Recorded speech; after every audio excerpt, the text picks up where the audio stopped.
નમસ્કાર દર્શક મિત્રો, ગાયત્રી પરિવાર ન્યૂઝમાં આપનું હાર્દિક સ્વાગત છે. હું છું ભગવતી ભાભોર. જોઈએ આજના મહત્વના સમાચાર. અખિલ વિશ્વ ગાયત્રી પરિવાર વડોદરા દ્વારા અમાસના સામૂહિક જપ તપ સાધના કાર્યક્રમ સંપન્ન. આદરણીય તારાબેન પંડ્યા, આદરણીય અનિલભાઈ રાવલ દ્વારા વર્ષ 2026 અખંડ દીપકને 100 વર્ષ, પરમ પૂજ્ય ગુરુદેવની સાધનાને પ્રારંભના 100 વર્ષ પૂરા થાય છે. સ્નેહ સલીલા વિશ્વવંદનીય માતા ભગવતી દેવી શર્માજીને અવતરણને 100 વર્ષ પૂર્ણ થાય છે. આ અંતર્ગત જન્મ શતાબ્દી ત્રિવેણી સંગમના પાવન અવસર આયોજનનું સંપૂર્ણ માર્ગદર્શન અને પ્રેરણા પ્રદાન કરવામાં આવી. વડોદરા ગાયત્રી પરિવાર દ્વારા 24 શાખાઓમાં ગુરુદેવના સ્વરમાં ગાયત્રી મહામંત્રની વિશેષ સાધના સંપન્ન થઈ રહી છે. એ જ સાધના અંતર્ગત આજે અમાસના પાવન પવિત્ર દિવસે 3 થી 6 ના સમયમાં 4, 5, 6, 7, 8, 9, 10, 12 શાખાના 300 થી પણ વધારે પરિજન ભાઈઓ બહેનો ઉપસ્થિત રહી મંત્ર જપ સાથે દીપયજ્ઞમાં વિશેષ આહુતિ આપી. સાથે માગસર માસના અમાસના પાવન પવિત્ર દિવસ ગુરુદેવના સ્વરમાં મહામંત્ર જપ નવા ગૃહે ચાલી રહેલ છે. આ સાધનાના ક્રમમાં વધુ નવા ઘરોમાં પહોંચાડવાના સંકલ્પો આદરણીય પ્રજ્ઞાપુત્રી તારાબેન પંડ્યાએ સુંદર દ્રષ્ટાંતો સાથે સમજાવેલ અને મોટા સંકલ્પો લેવામાં આવ્યા. સમગ્ર આયોજન દીપયજ્ઞનું સંચાલન ગોત્રીના વરિષ્ઠ દક્ષાબેન દેસાઈએ સંભાળેલ હતું. રિપોર્ટર નીતિન ભાભોર, મહીસાગર. નદી કિનારે જપ કરવામાં આવે તો નદી કિનારે પાણીના એક બિંદુનો સમૂહ હોય છે અને એ સામૂહિક ઉર્જાનો લાભ ત્યાં બેસનારને પ્રાપ્ત થતો હોય છે.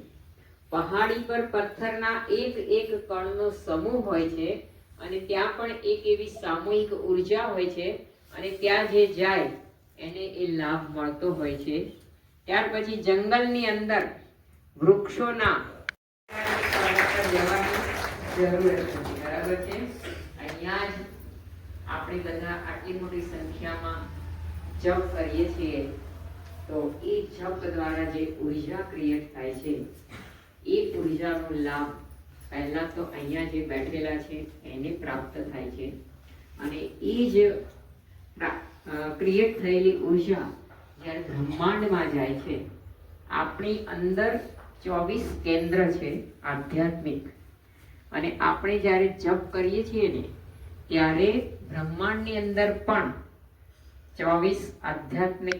આજે મને એવું થયું કે આ લંડનથી આવેલી દીકરી જમાઈ અને એકદમ જ શતાબ્દી વિશે સાંભળ્યું કે 100 વર્ષથી અખંડ દીવો ચાલે છે. મેં કહું હા, કે ગુરુદેવની સાધનાને 100 વર્ષ પૂરા થયા. મેં કહું હા, વંદનીય માતાજીને 100 વર્ષ. તો કે મને આવું જ છે, મને આવું જ છે. તો એ કઈ શક્તિ ત્યાં આગળ કામ કરી જાય છે? પરમ પૂજ્ય ગુરુદેવની શક્તિ કામ કરે છે, બરાબર છે. અને બેન બહુ મોટું દાન પણ આપ્યું આજે.